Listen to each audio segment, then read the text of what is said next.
Shut up and sit down. Welcome to the Big Blue Offensive Podcast with Mike Trainer, Jay Jules, and John Depot.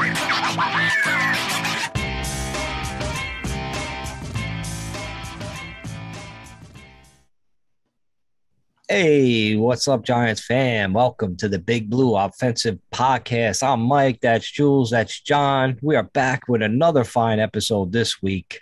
Another preseason game we got to fucking reflect on. Probably talk Jules off the ledge again. Jules, what other topics we gonna roll with this week? Oh, listen, man. It's not that bad. I kind of feel as if we're just sort of like in a stall or a layover from last week. That's the best way to put it. We call it the layover, right? This is the layover week, and within the layover week, listen, we got a few things to talk about. A couple of guys, within camp, a couple of picks and things that we had discussed a few months back, one of those episodes where we bring shit back from the past of a few months back where we were talking all types of things, making all types of predictions and just kind of see how they look compared to from April compared to now here late August. And then, of course, look, we're going to preview the Giants game upcoming. Most of the starters, at least Daniel Jones, will be playing. So, a couple of topics regarding that shit. That's what today's, podcast has to offer. That's sweet. That's sweet. I'm ready to roll with it. John, what's up, man? How was your weekend? Pretty good, man. Just hanging out, worked. Fucking hung out. My girlfriend listened to me. I'm a month and a half late. Wow. Yeah, I got to cut this out and email this to her, man. Yeah, Will's not going to listen to this episode. No, we hung out. She made some sauce on Sunday. So I got back in the fall swing of things. Get up, have some breakfast, watch some football, have some sauce for fucking dinner. I mean, as an Italian American, I don't know if you can get any better than that on a Sunday. No way. And I appreciate you said sauce and not gravy. So anyone want to come at me with that and tweet at me, you know what to find us. All right, BBONYG, NYC1, whatever, bro. We can sit there with that sauce gravy debate all fucking day long, all right? It's with sauce, all right? Gravy's got other shit in it. That's why it's gravy. Isn't gravy for meat? Yeah, that you really do boil it down. Like the sauce is supposed to be kind of just the tomato and everything else. And, like garlic, whatever herbs you put in. And like the gravy's supposed to have where you mix in the different types of meats and all that shit officially. Anyone else wants to debate that, you know where to find us. Yeah, all sauce, all gravy starts, any, Italian gravy is going to start out as sauce and then you put the meat in after the fact. So it's still going to be fucking sauce at the end of the day. And what do you call that shit you put on potatoes? The fuck? Gravy. I'm going to call that right. Gravy, so, yeah. I can't call that shit the same when I make my pasta.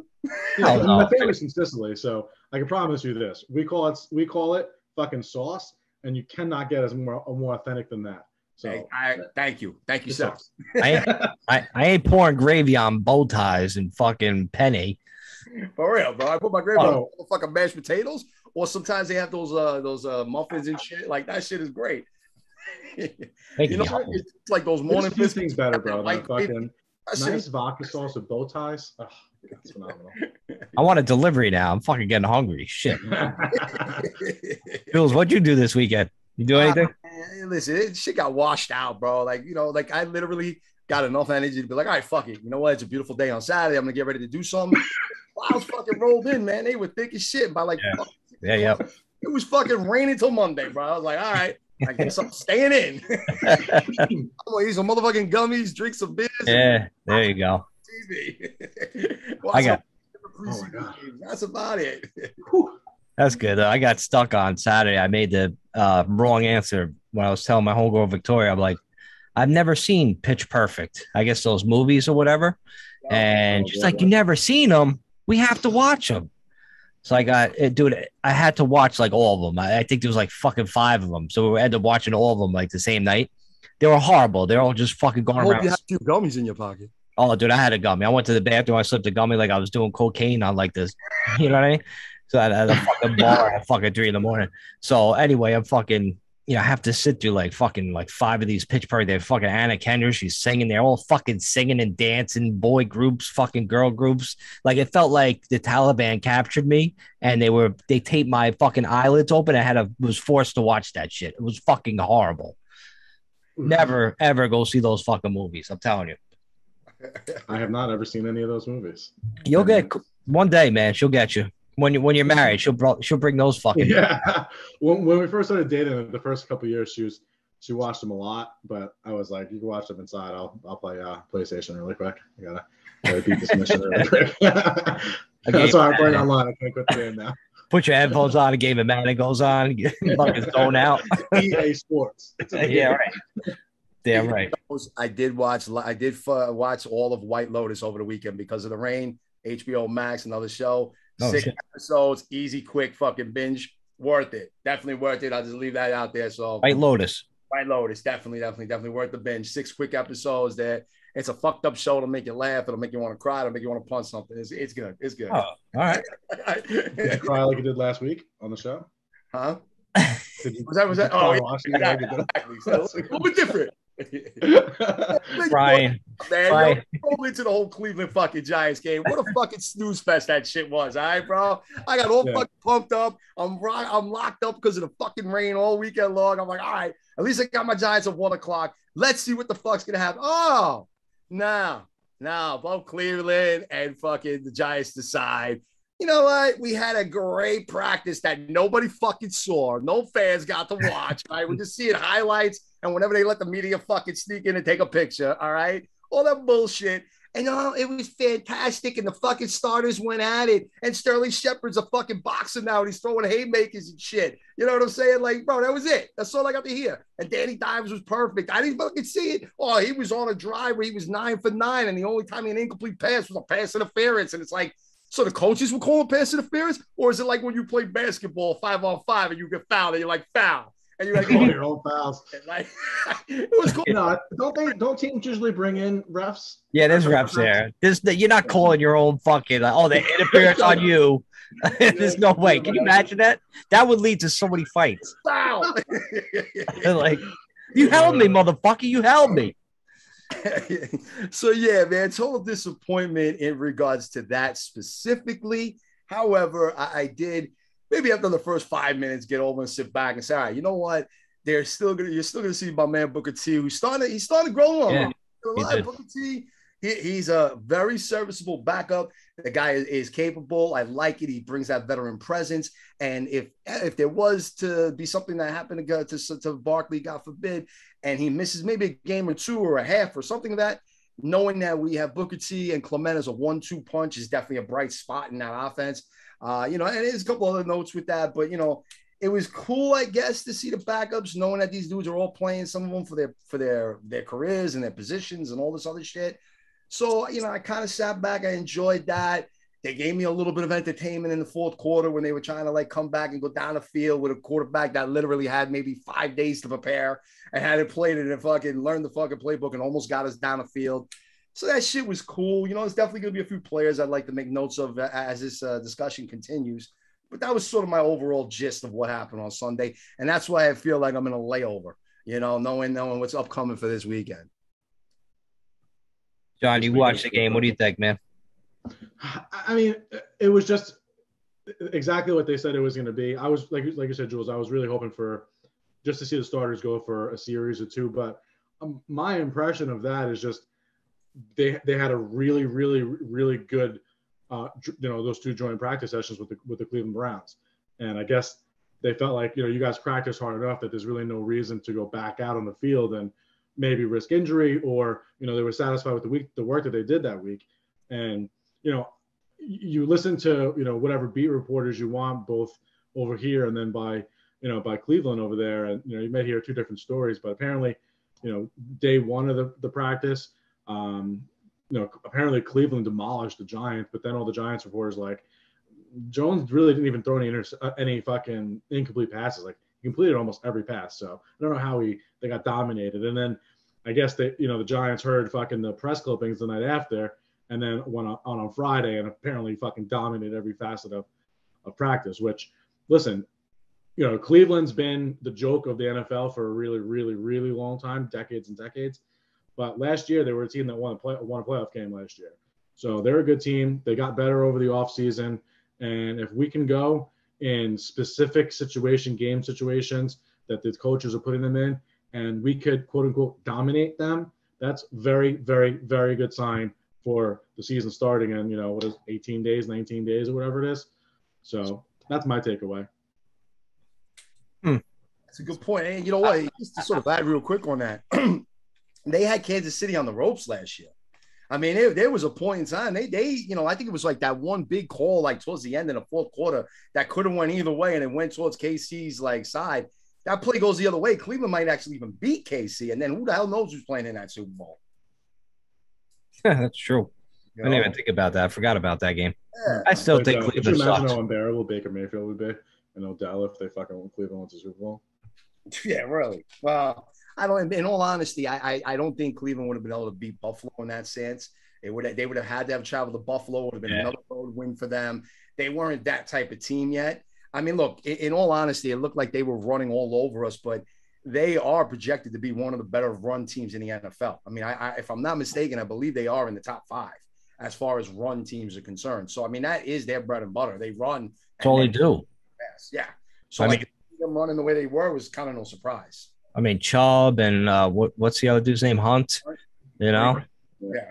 So it's like, yeah, they got a good team. We'll see. I don't think they make the playoffs this year. I'm going to go out and say it. I think they don't. I don't think they got it this year. Huh? Who do you think Baltimore's going? I think Baltimore goes. I think Pittsburgh gets back there. Yeah, Big Ben's last year. I think they'll step up a little bit. They got, I think they got that rookie running back from Alabama and shit, so he should do all right. Yes, I think they'll be back there. But as far as like the Giant game goes, there was a couple like standouts here. I mean, Jules, I got to give it up to me, and Aziz, like he looked good again. Like, I mean, this dude, we should have probably drafted him at 20 and said, "Fuck Toney." You know what I mean? If we got Aziz at 20, I think I would have been really happy. Like this, I mean, what a steal to get him at like 50. Yeah, I think he had I think he looked impressive. Like the past actually couple games. Oda Ding and Bingo was fucking out there for the majority of the game again. I'm still thinking he's going to end up getting cut. I don't know why he's playing like the full game, like last game, and then into the fourth quarter, game 1. That was a little fucking strange with him. But another guy that I really love watching was our third string quarterback, Lewerke. I was like, Lewerke is putting in the worky. Like, it was amazing. Like, he was making fucking great throws. He was running the ball.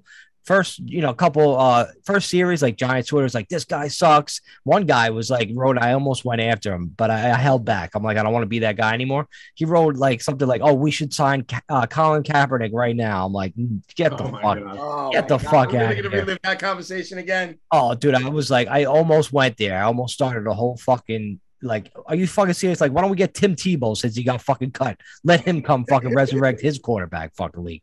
Fucking bums they are. But Lewerke, he actually looked pretty good, man. I want to get Lewerke doing the worky with the fucking t-shirts, Fuck our t-shirts that we're eventually gonna fucking get, but let's get that fucking t-shirt. I thought he looked good. And the offensive line, I mean, listen, they're not going against Myles Garrett, so let's hold our horses saying our backup offensive line was so great. You know what I mean?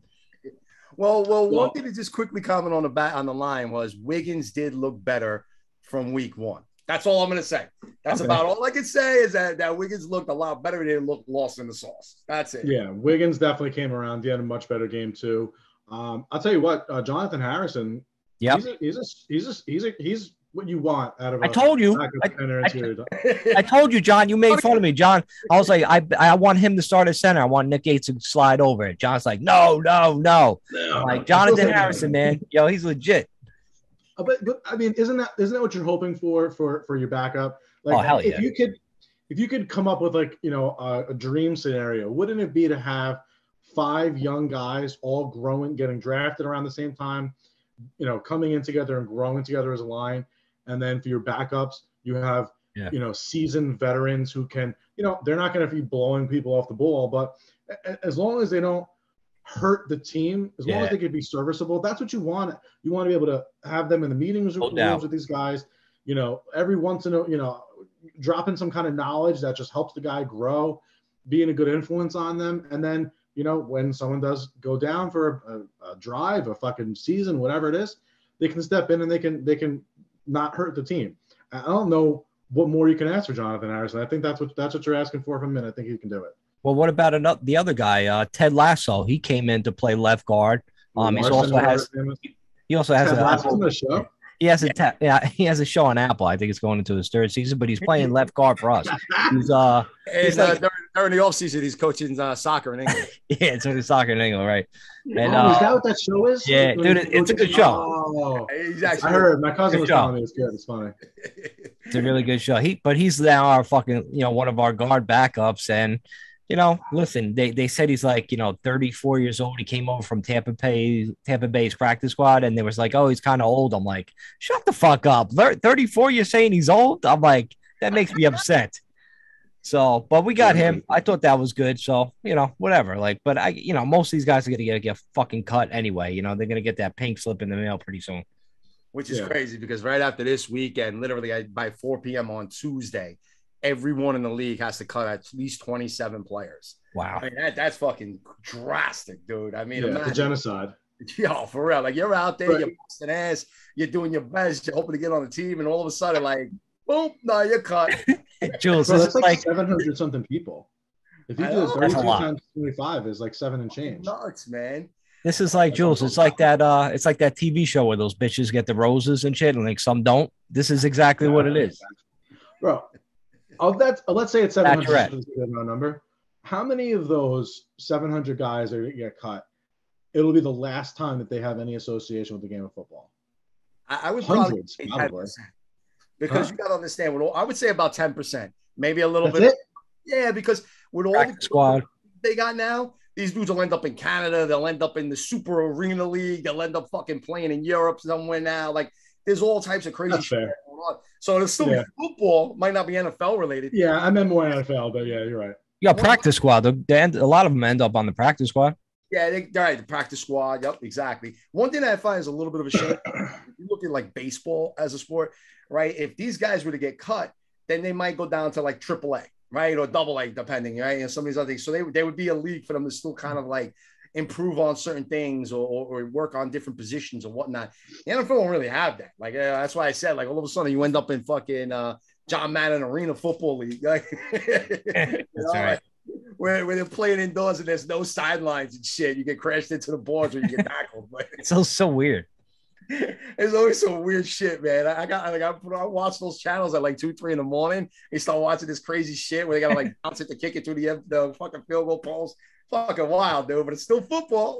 Hey, listen, when I watch it, I'm like, can I bet on this right now? Oh, dude, for real. I know you.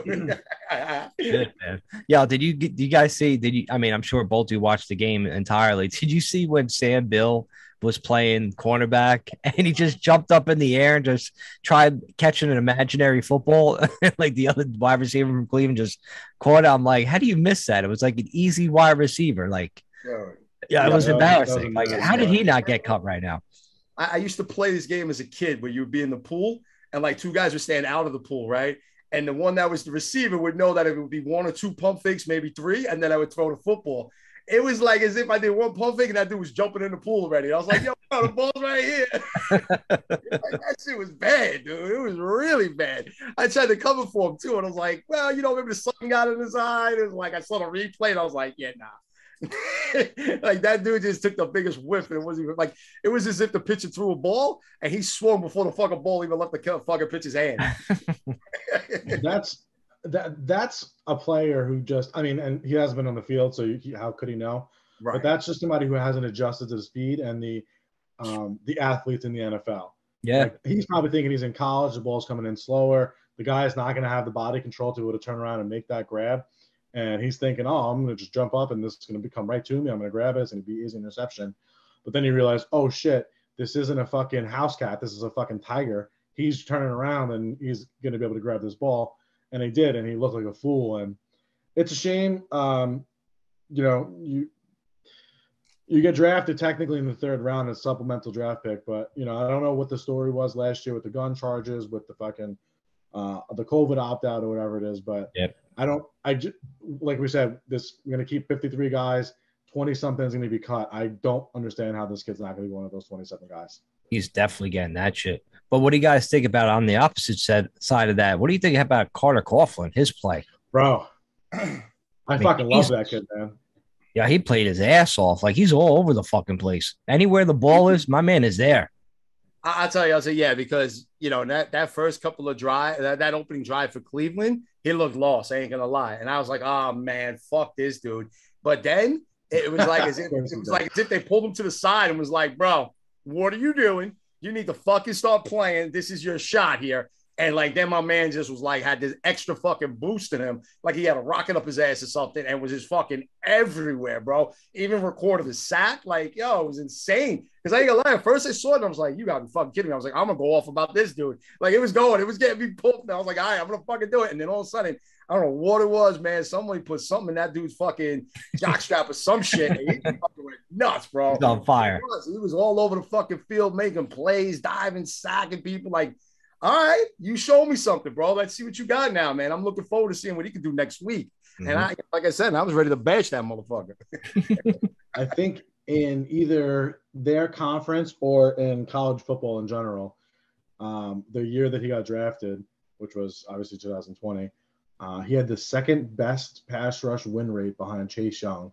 I think in their conference. I don't think it was the entire fucking college football, but second best behind Chase Young. So the kid can pass rush. He has a natural talent for it. Maybe he doesn't have the physical stature, like size and speed that maybe somebody else like Chase Young might have. But just from like a efficiency standpoint, from being able to get the job done, you know, sometimes it's not the size of the dog in the fight; it's the size of the fight in the dog. You know, corny ass cliche, but the reality is that's what you get when you got a guy who plays with all heart like that. Not like an Odell who needs to get IVs because he doesn't like the taste of water. Not a guy like that. That's what you get. You get top-notch play on every single play, our top-notch effort on every single play, and that's how you fill a stat sheet, bro. You don't get it by fucking watching from the fucking sidelines. You get it from being there and get your fucking nose involved with every single play, and that's how you get a forced fumble. That's how you get a fucking interception. That's how you get a sack. And every time this kid's on the field, he shows up. Every single time he's on the field, he shows up. Do a quick sidetrack because Johnny reminded me like about Odell Beckham. There was this article that somebody wrote on Giants Twitter. I forgot who it was that they said like if Joe Judge was Odell Beckham's coach, like he would have kept him in line and be the greatest wide receiver ever. Like I'm like I was like I almost went at him like I think I might have said something like, "Are you like stupid? Like what's the matter with you? Like really? You really think that would have been the case?" Like, just stop it. Like, you're embarrassing yourself by writing garbage like that. I don't even know. It's been so long since Odell has been a relevant, like, elite football player. I mean, bro, we're going back to 2016. It's 2021. This season, there's games on this schedule with the year 2022. Means you could have went to high school, all the way through high school, and got left back twice. And still, it's still more time than fucking Odell since Odell's been a relevant football player at any type of like elite level or fucking Pro Bowl level. He gets injured all the time. And after that fucking shot in 2017, he lost a step. Yeah, he did. And that's why his mouth's been closed the last year and a half because what the fuck's he going to say? What are you going to do? You're sitting on the sidelines every fucking game. You're watching from the owner's box because you can't walk. Well, but you know what? Listen, and I'm glad we brought this conversation up in regards to that. Oh, Coach Judge would have made him a different player. He would have saved his career. But you know what?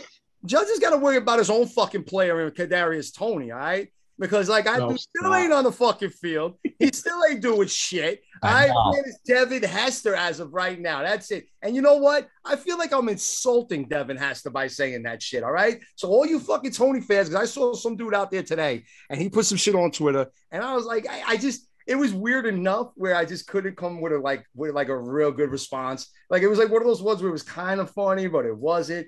Basically, he compared Jamar Chase to fucking Kadarius Toney and how it was like 3 drops to 0 and all this like weird shit. Like, all right, I get it. You're right. All right, Chase does not look good. He did not come out firing. My man had alligator arms in that fucking game. All right, like yo, it was kind of bad on his part. You're the number 4 overall pick, and like, that just did not look right. But anyhow, with that said, like, yo, my man Kadarius Toney hasn't stepped on the fucking field.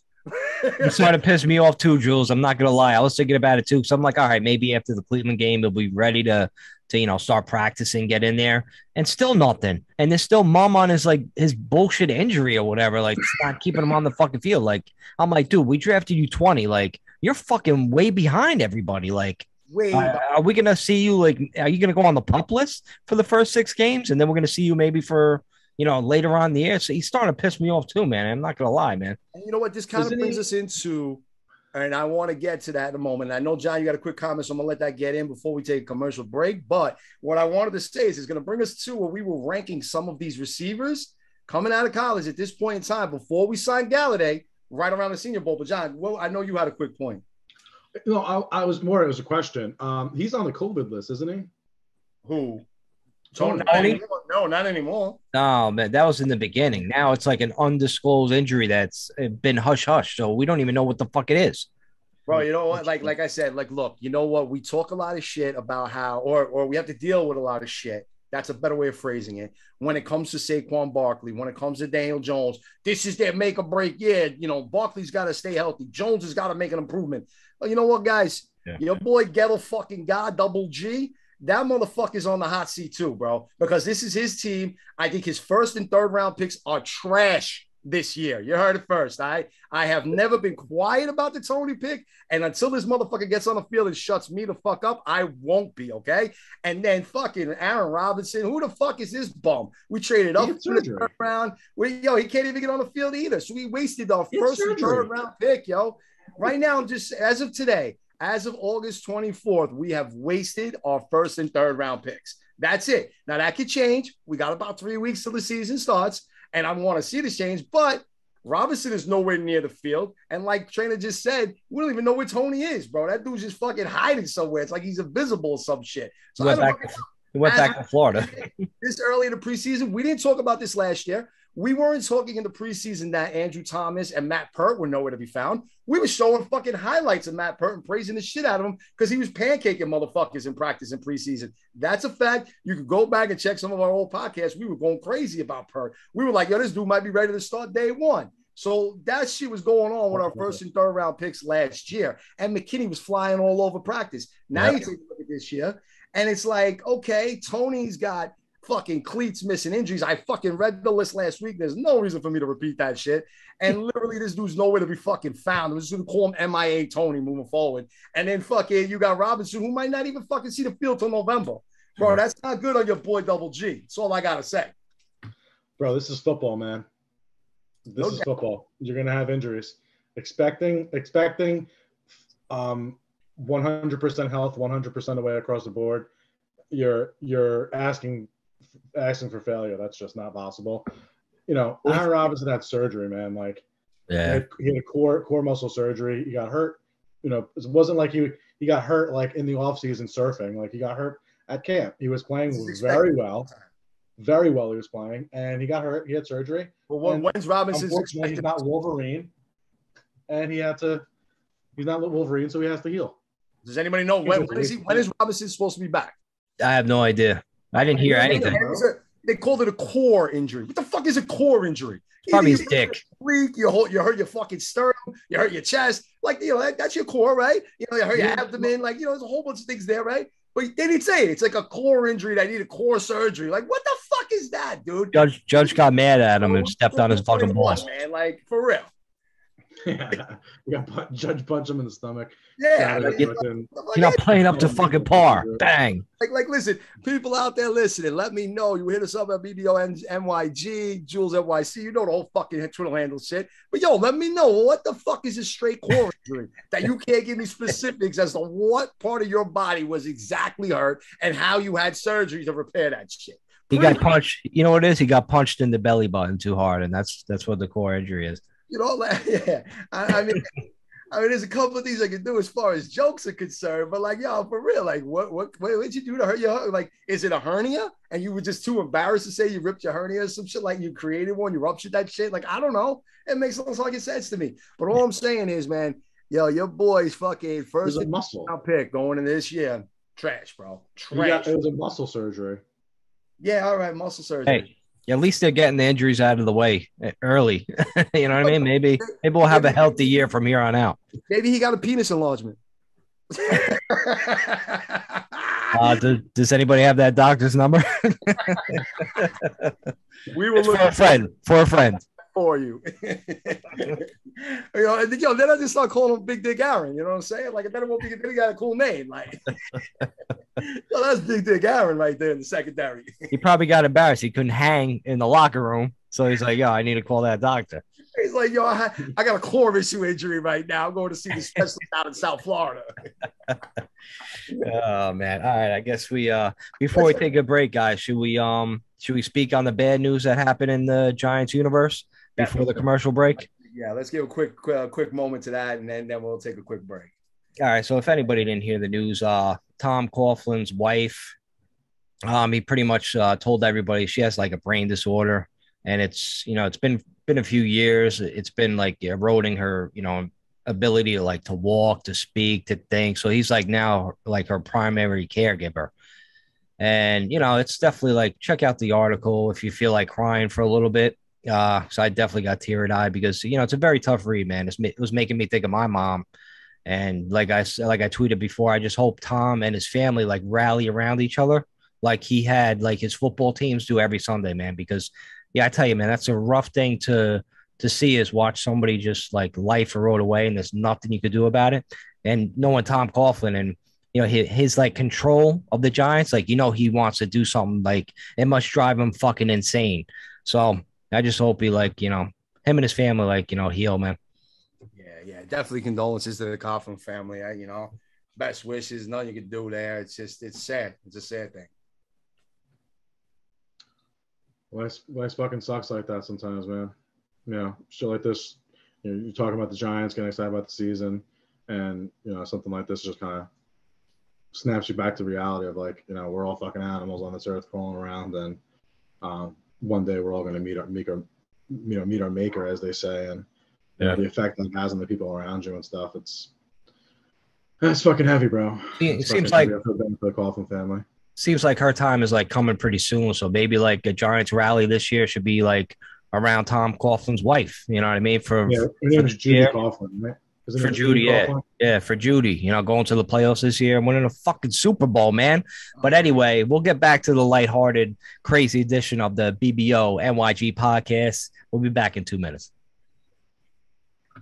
All right, guys, we are back with the BBO NYG podcast. Guys, what other topics we're going to roll with right now? Well, you know what? I think we were setting the whole fucking thing up. At least I know I was, right? With the whole fucking Toney thing, right? And I mentioned it that night of draft. And if you haven't, I'm pretty fucking sure you could find it. I think I tweeted that bitch out, right? I'm pretty sure I tweeted that shit out. And the way people are on fucking the internet and social media these days, anybody can find that fucking tweet, all right?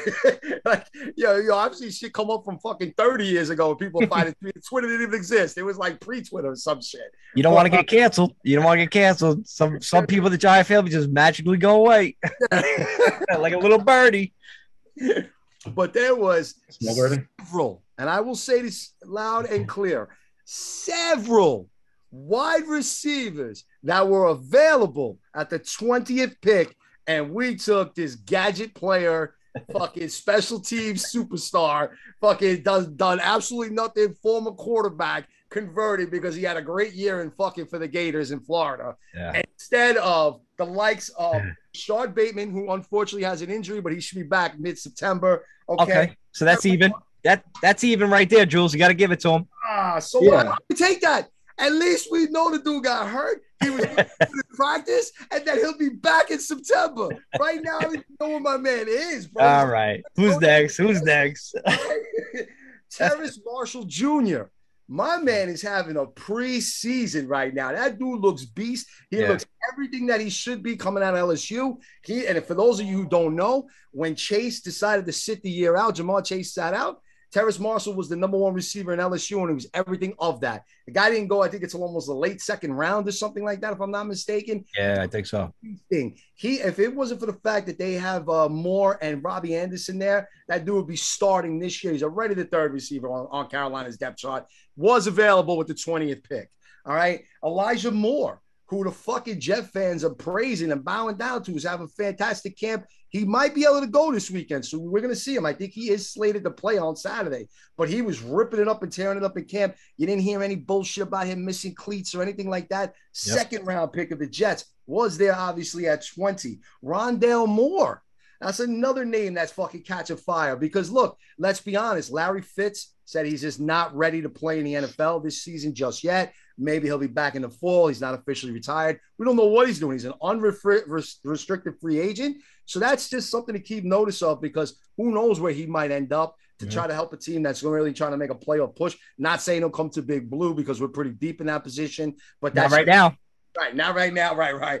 That's just the name to keep an eye on. And Rondell Moore's been looking good, man. He might step into that number 2 role. Fuck old man AJ Green. Dude hasn't been healthy in fucking years. Bro can't play. That guy can't play 16, let alone 17 games. Rondell Moore, another receiver that we passed on. And then one that went a little later on, but you're going to hear this name, and trust me when I tell you, when you hear Amon-Ra St. Brown over in Detroit, there are no other receivers. That's going to be their main target. The dude is having a really good preseason, very quiet. He's having that look out there for them.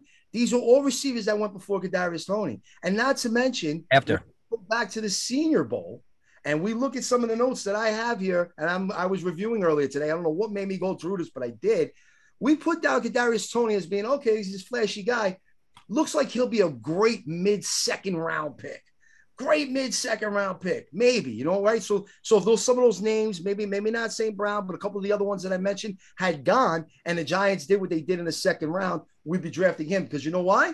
Because we had it down that Ojulari was a late first round, early second round pick. Put that shit out there. So it's as if we flip-flop, but we missed out on 5 other receivers. I don't know how you guys feel, but that was our notes from fucking April. Just to put.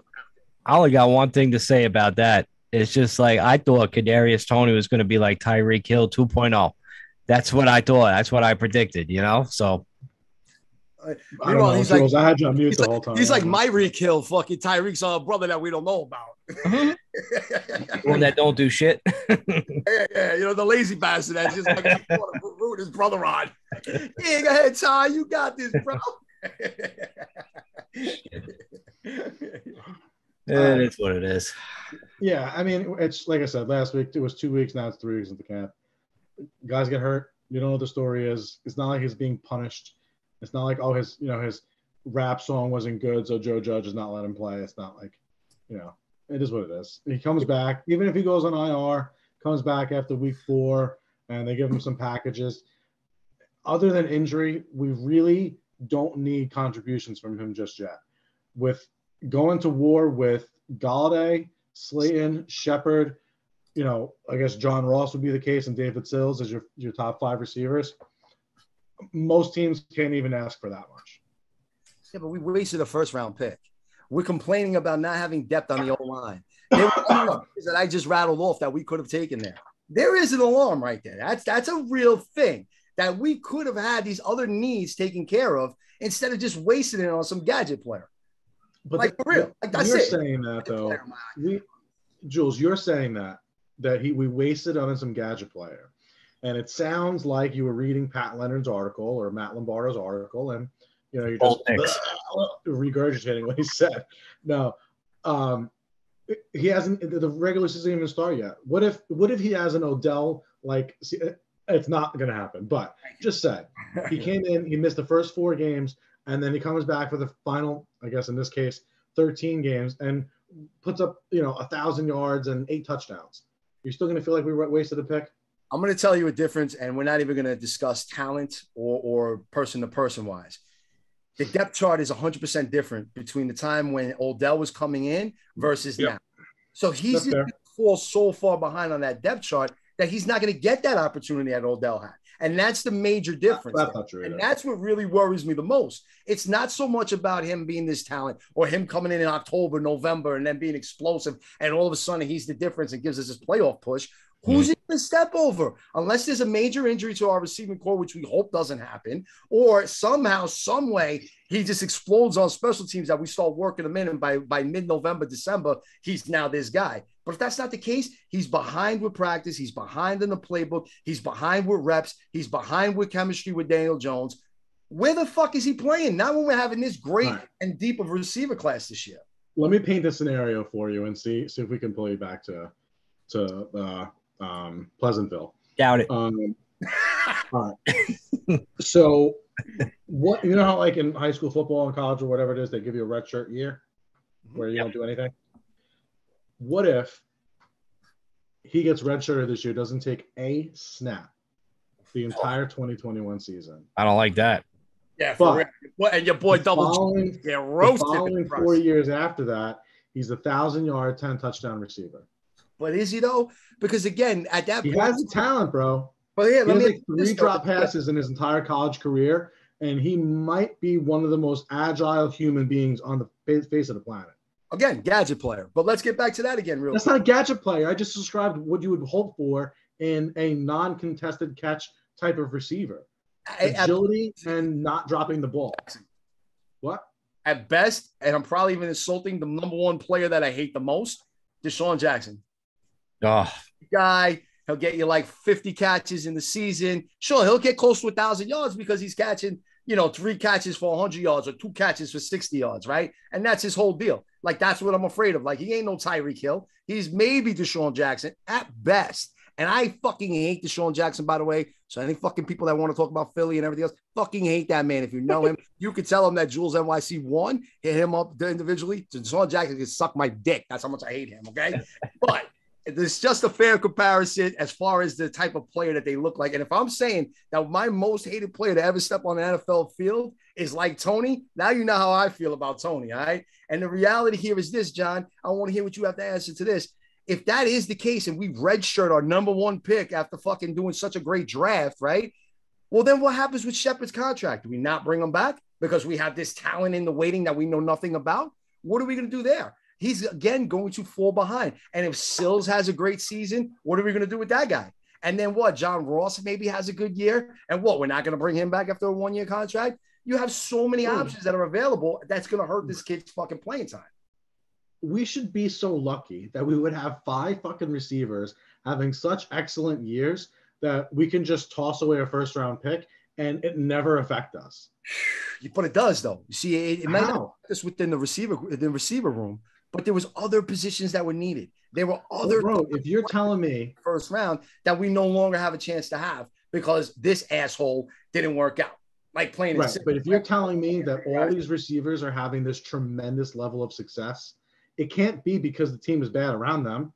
It's because the team is good around them that they was able to open them up where you're 4 or 5 receivers deep that are irreplaceably productive. Mike, what's your take on all this? Hey, listen, I don't give a shit about that anymore. Do you guys all agree about Sills?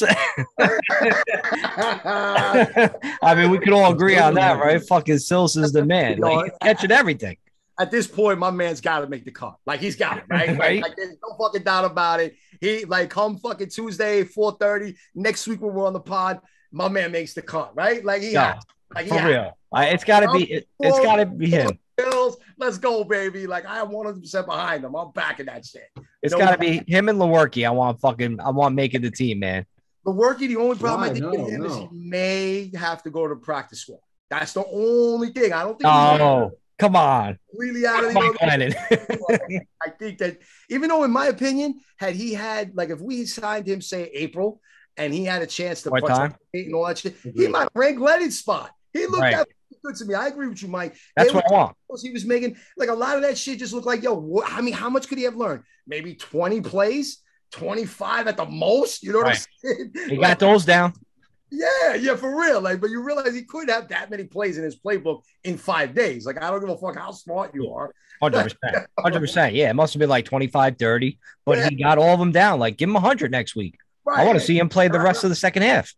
And that's the only reason why I can see him starting on the practice squad, that if God forbid something happened to, Jones or Glennon or something like that, he'd be the first to kind of pop in and be that guy, So let's see. Let's see what happens. I don't, he may get caught, but we'll see what happens there. Yo, oh, John, go ahead. Sorry. I was just saying, I would be shocked if the Giants went into the season with more than 2 quarterbacks. Right. And I know. It's just wishful thinking, man. I just want it to happen, man. All right, can you give me that, please? I just want Lewerke making this team. I want to yell out Lewerke with the work. He's fucking on the fuck. I just want him on the headset next to Daniel Jones talking. I'm like, he's putting in the worky. Well, listen, he follows the BBO MYG podcast on Twitter.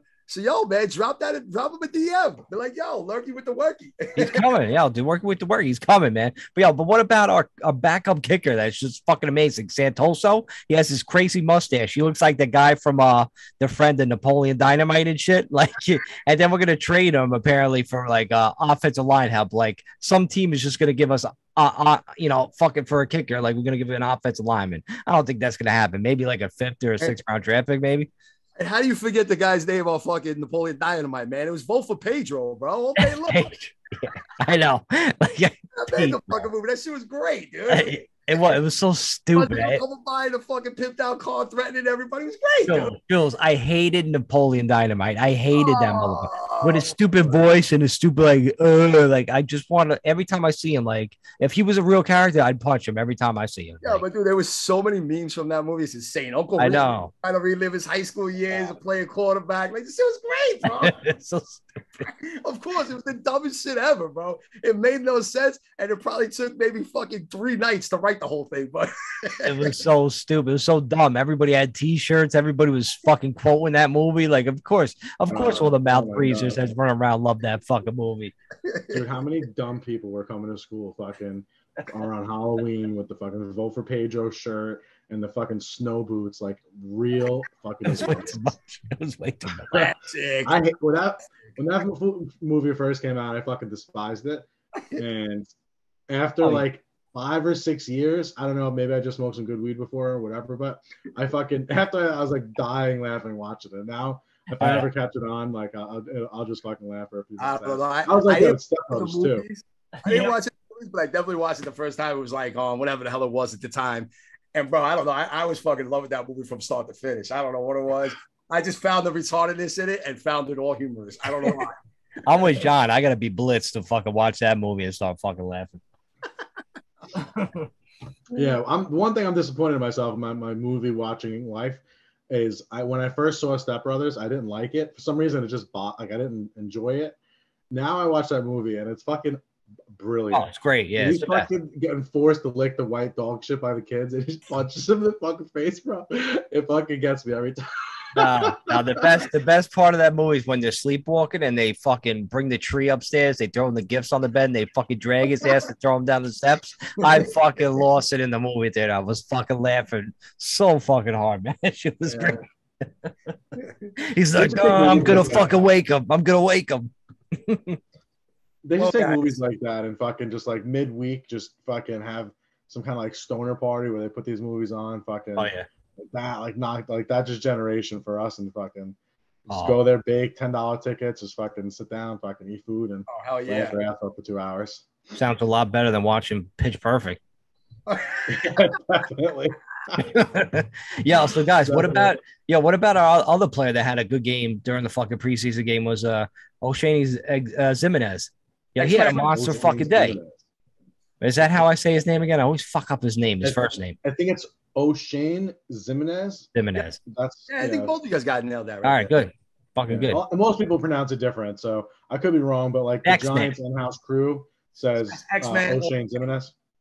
The X-Man, baby. The X-Man. That's X-Man all day. If we want to talk X-Men all day, yeah. We have 2 X-Men on our team, which is pretty cool.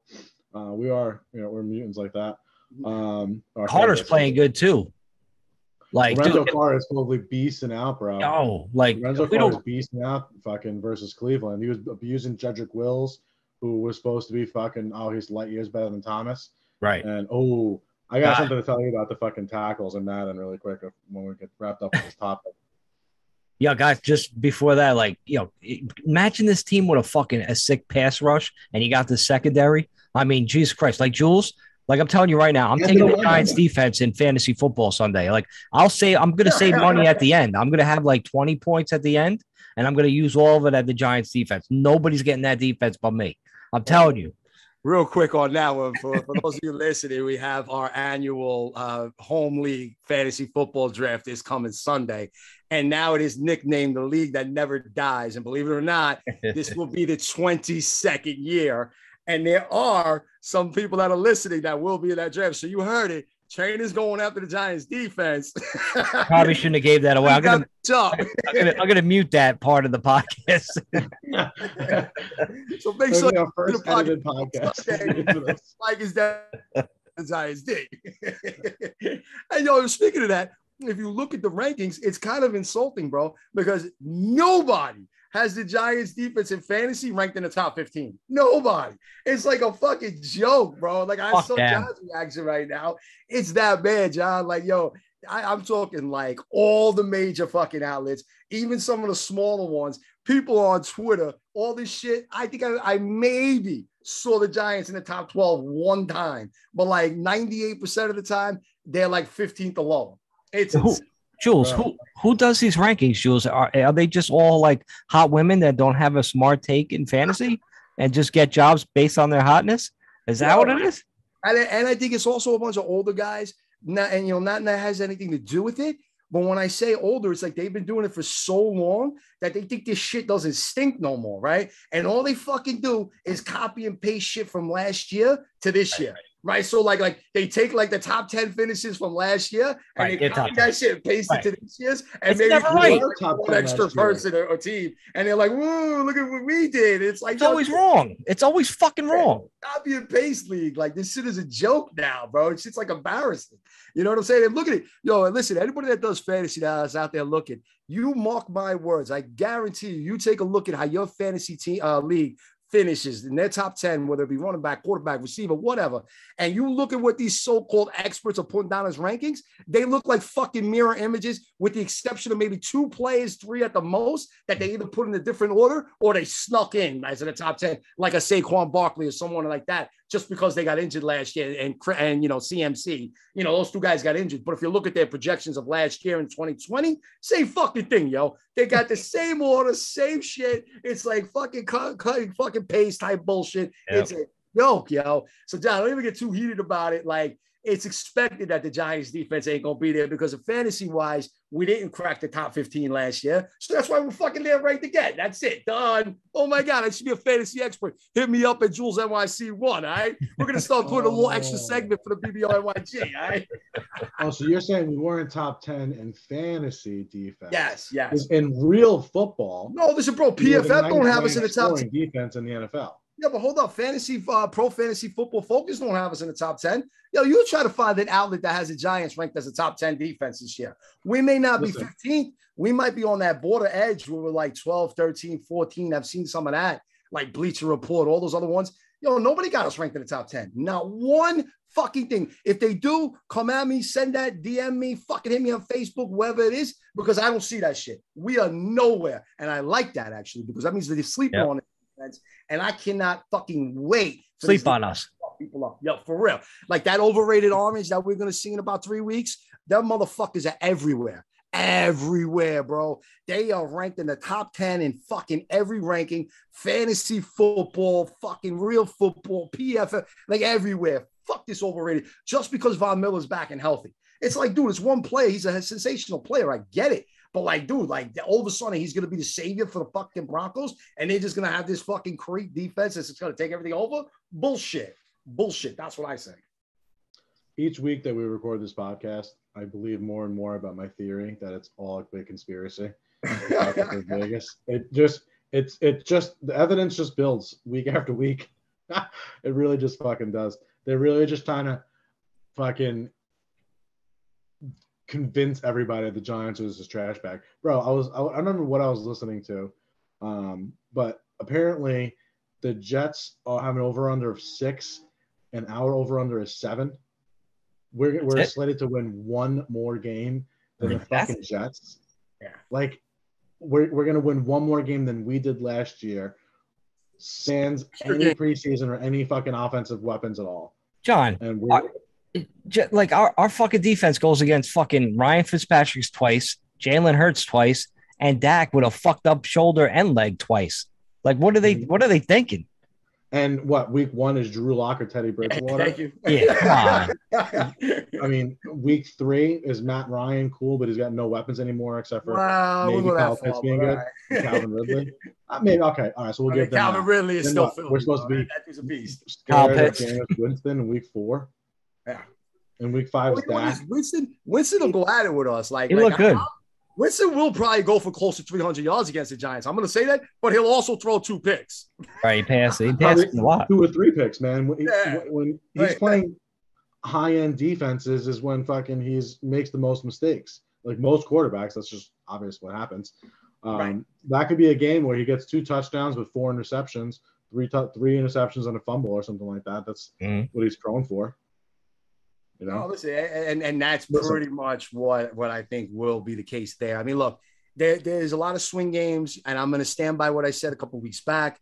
You know, I think a lot of this is going to be what they're going to come out with as far as in the first 2 weeks of the season, right?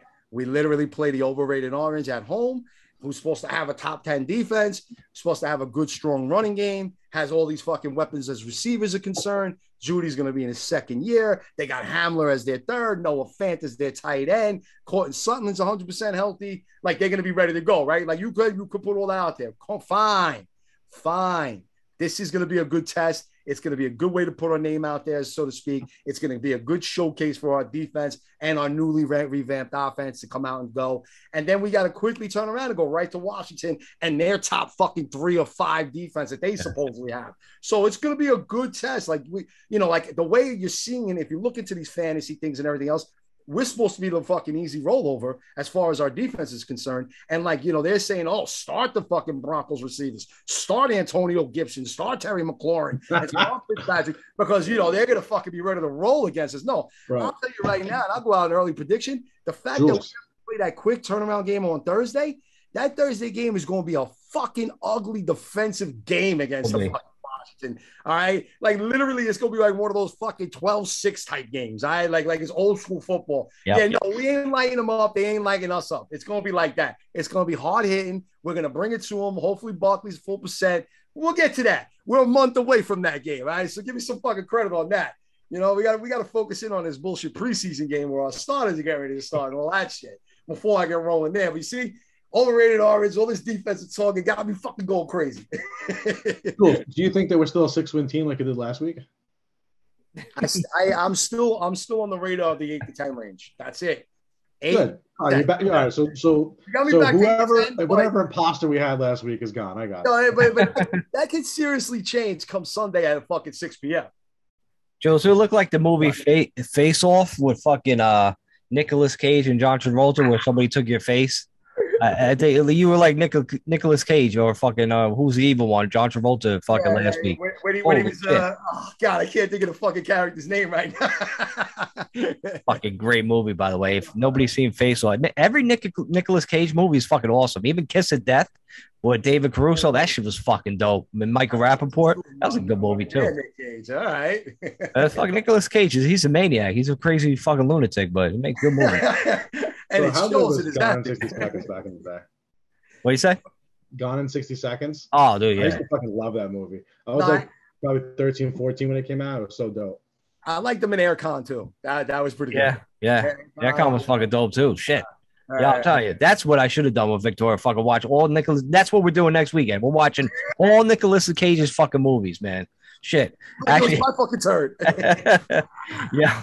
Yo, before we actually end this, Jules, like, you know what? You know that guy Wes Steinberg, right, on Twitter, just makes fun of everybody. If everybody don't fucking know that we don't even know that's his real picture. I think he stole the picture and everything. No. Yo, it's great. Google fucking image. It's a Google image. He's fucking great. He looks fucking legit. Go follow Wes Steinberg, man. It's fucking hilarious. You know what he did? He said, Joe Judge is pissed off because the real reason Kadarius Toney got injured was he was doing the milk crate challenge. Like, I was fucking dying, man. Like, my God. My man's great, man. He thinks it's some fucking good shit. And real quick, for those listeners that aren't on Twitter or don't give a shit about that kind of social media stuff, I get it. But there is this guy. Literally, he's just got this cutout of this like balding type of like middle-aged man, white guy, whatever, and like wearing a suit. And he tries to say he's a beat writer for the Giants, and he comes out with all this outlandish shit like Mike just aforementioned. And literally, did you guys see the picture and post? he like showed himself like at a press conference where he like superimposed his picture or like cut that Photoshop that shit in where it looked like he was there when they were interviewing Daniel Jones. Like, this dude's a maniac. So kind of a quick shout out there because he doesn't really hate on the Giants, but he'll just say wild as shit. And it's like, yo, I get it. It's working for him. I don't know who he is, what he actually looks like, but man, it's fucking hilarious. It's almost worth joining Twitter just to follow him. I think it might be Julian Love. I think it might be Julian Love. Did you see that shit that he posted the other day? He goes after the first day of the joint practices, or second day of joint practices. Sterling Shepard and that Troy Hill, I think his name is, the defensive back for the Browns. They got to a fist fight, and this guy fucking Wes writes that Joe Judge called the cops on the players to teach them a lesson about fighting, and people bought it, bro. It was bad, like Eagles podcasts and Twitter cats, or fucking quote tweeting it and writing articles about it, making videos about it, bro. You go through all the quote tweets, you go through the comments, and you literally like cry laughing. It is such a beautiful, genuine fucking just source of comedy. What this guy's doing, they got to give him a fucking award. How do they fall for that? I'm fucking coach on the car.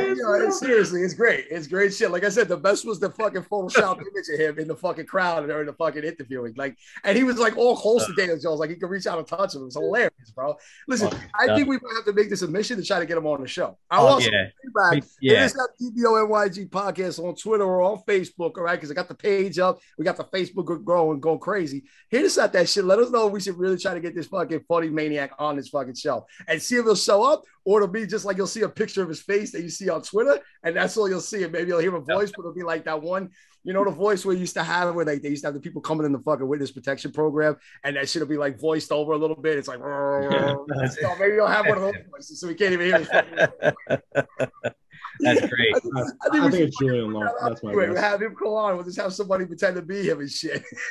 The voice would be so fucking thick and shit. Yeah, I can't wait. Yeah, like that silhouette with the black and it's blackened down, but then the guy leans in, you can see his face.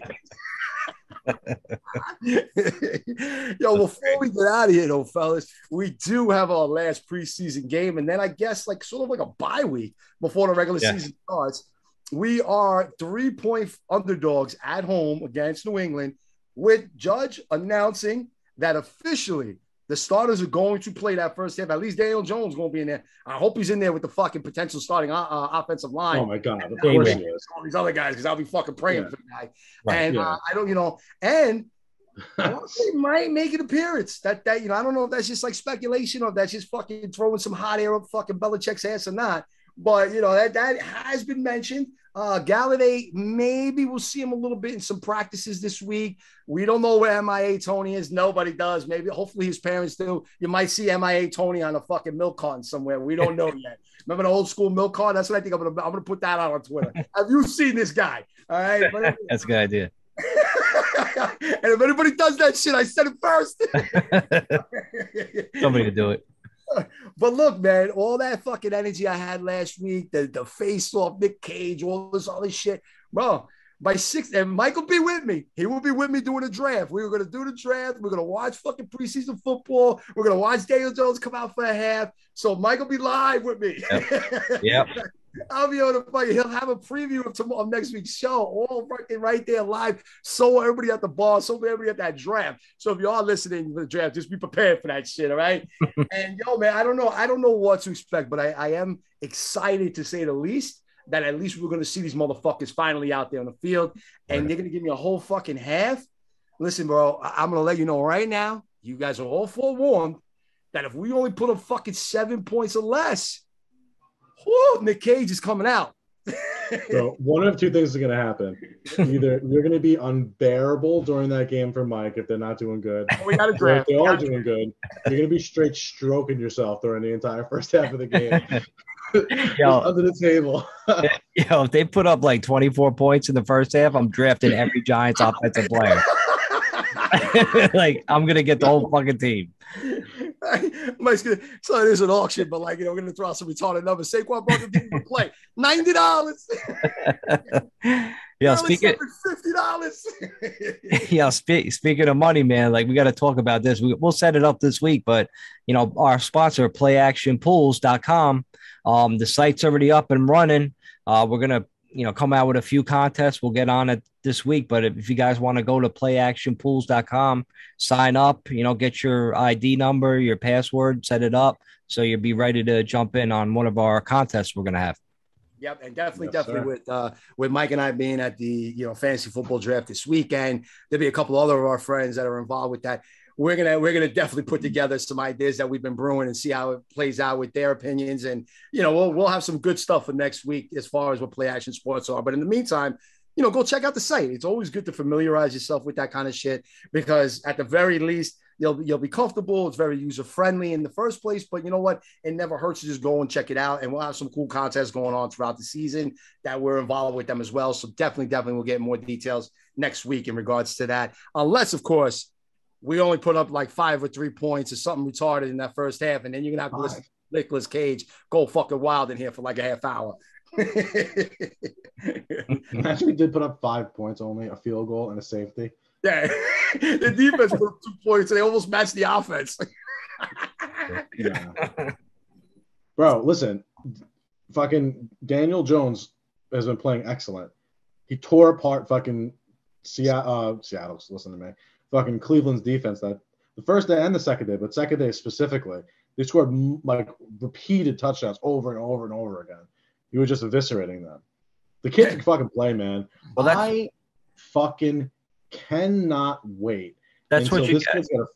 What? That's what you get for going against the Giants defense in practice. I mean, you're only going to get, it looks like you're going from like playing like, varsity fucking top notch fucking defense to like fucking like, grade school shit. You know what I mean?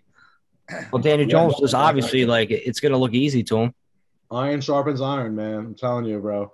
This kid, the